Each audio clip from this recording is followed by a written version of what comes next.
So I was going to bring up the roadmap for 2024, so we can kind of look at all the tick boxes and let you kind of talk about what we've accomplished in the past year. I mean, we'll all kind of jump in and support, what you're going to be saying. But I kind of thought that as this is the end of year wrap up, and many projects are doing this, it's worth going back and looking at what was said was going to happen, and then what we did actually have happen.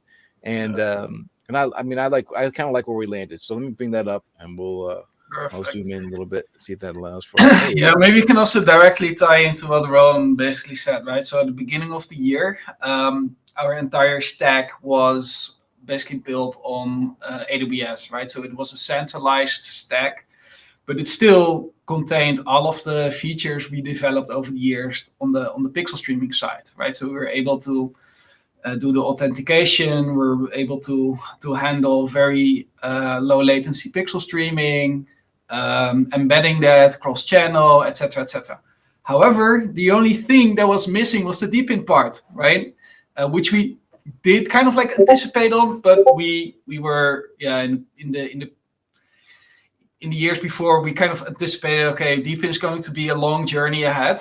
So we first want to get the pixel streaming working, and it worked. So we did several projects also with that stack. And then, during the first half a year, I would say of this year, we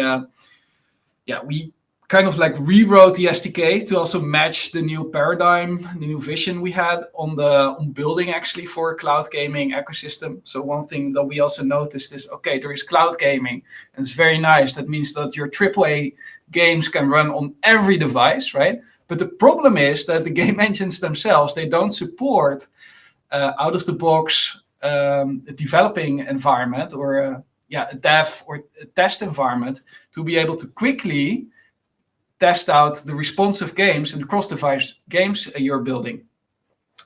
So we knew, like the biggest feature to add to the stack is giving devs that ability to be able to build a single game that then is deployed to every different channel, but also every different device, right? So Jorn especially, that's one of the Unreal Engine devs, the SDK devs here in the team, has been making big strides on that. He's also been reworking it from the inside out. So previously, the focus of the games has been primarily on third-person and first-person game modes, and we're now basically able to spawn any type of game, right? So that means that any type of game, so RTS, click-based adventure games, doesn't matter what it is. It's now, we're now able to just deploy that on the ecosystem. So that's the first half year. We rewrote the white paper to also match the DePIN, the decentralized proposition. We started also doing a lot of modeling on that, a lot of preparation. We joined also the Outlier Ventures and Borderless programs that allowed us also to get into contact with the Peak, our friends at Peak.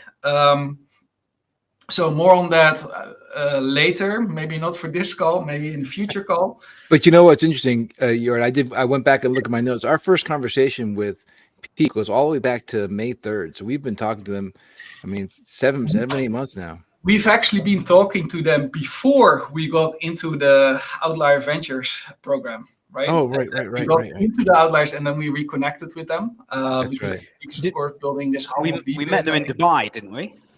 It was at the Dubai event. It would have been April. Yeah, you're right. You guys did. April. Yeah. Right. Yeah, we did. I think you were there. That's right. We went to the booth, Andy. Yeah, we were drinking lots of gin and tonics, which is probably why you don't remember it as well as you should do. Yeah, I think so. Let me finish, right? So we built the SDK. That was all done. We did the initial modeling of the DePIN. Then mid this year, we launched app.yom.to for the public. So that allows basically the community already to get onboarded as users, to whitelist for nodes. We have now more than 20,000 users on our app. 2 months later, we did the Get Real campaign also with our friends at Peak that allowed us to really significantly boost the amount of users that we have. We launched the bounty system, a YRX system that also forms the basis and the foundation for the Node platform as well.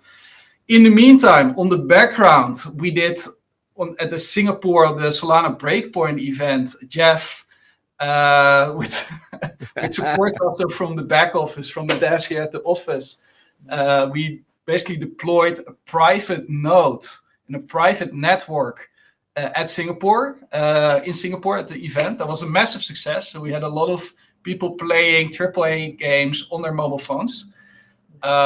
So the demo was developed, everything was live, and then afterwards we decided, okay, we want to now move this towards a public alpha net as fast as possible. That happened, I think, in a time span of like 3 weeks. Yeah. So we had the initial internal nodes set up, and it worked flawlessly. Jeff tried those games also from the States because they were running actually in Rowan's house. Yeah, it's still in running. the attic. It's still running. And we use it for demos at this point. Yeah, so it's still running. We use it for demos, but the only unfortunate part is that we decided not to release it to the public because we only have Rowan's node active on the network, right? So if we would now just deploy it and then make it public, people will be like, no, it's full. I see a black screen. I'm putting in a queue. I have to wait for 6 hours before I get entered, right? So you could actually argue that it is kind of like a luxury problem. It's kind of fun to just do that.